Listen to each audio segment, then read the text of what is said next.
Attacking, creativity, defending 3 വിഭാഗങ്ങളിലായാണ് ഫിഫയുടെ റാങ്കുകൾ. ഇതാദ്യമായാണ് താരങ്ങൾക്കായി ranking FIFA തയ്യാറാക്കിയത്.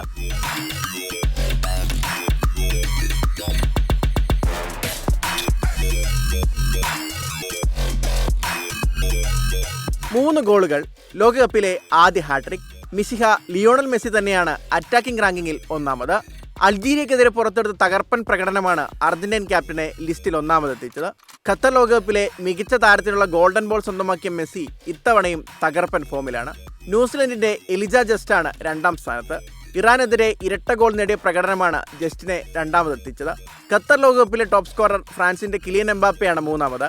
ആദ്യ പകുതിയിൽ സെനഗലിനോട് വിറച്ചു നിന്ന ഫ്രാൻസിനെ മത്സരത്തിലേക്ക് തിരികെ എത്തിച്ചത് എംബാപ്പയുടെ ഗോളാണ്. മത്സരത്തിൽ 2 ഗോളുകൾ നേടി. സ്വീഡന്റെ യാസിൻ അയാരി, ഇംഗ്ലണ്ട് നായകൻ ഹാരി കെയ്ൻ എന്നിവരാണ് യഥാക്രമം 4-5 സ്ഥാനങ്ങളിൽ. രണ്ടുപേരും ആദ്യ മത്സരത്തിൽ ഇരട്ട ഗോൾ നേടിയിരുന്നു. ഇറാന്റെ റാമിൻ റസായിനാണ് ക്രിയേറ്റിവിറ്റി റാങ്കിങ്ങിൽ 1ാമത്. ന്യൂസിലൻഡിനെതിരെ 1 ഗോളും 1 അസിസ്റ്റുമായി കളം നിറഞ്ഞു കളിച്ച റസായിന്റെ പ്രകടനം മത്സരത്തിൽ നിർണായകമായിരുന്നു. ഫ്രാൻസിന്റെ മൈക്കിൾ ഒലീസയാണ് 2ാമത്. സെനഗലിനെതിരെ 2ാം പകുതിയിൽ ഫ്രാൻസിന്റെ കംബാക്കിന് വഴിയൊരുക്കിയത് ഒലിസയായിരുന്നു. ജർമ്മനിയുടെ ഫ്ലോറിയൻ വെഡ്സാണ് ഈ ലിസ്റ്റിൽ 3ാമത്.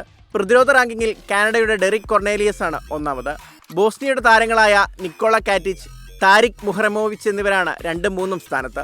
ഓരോ മത്സരത്തിലെയും കണക്കുകൾ ശാസ്ത്രീയമായി അവലോകനം ചെയ്ത് വിദഗ്ധരാണ് ഈ റാങ്കിംഗ് തയ്യാറാക്കിയതെന്നാണ് ഫിഫ പറയുന്നത്. World cup desk 24.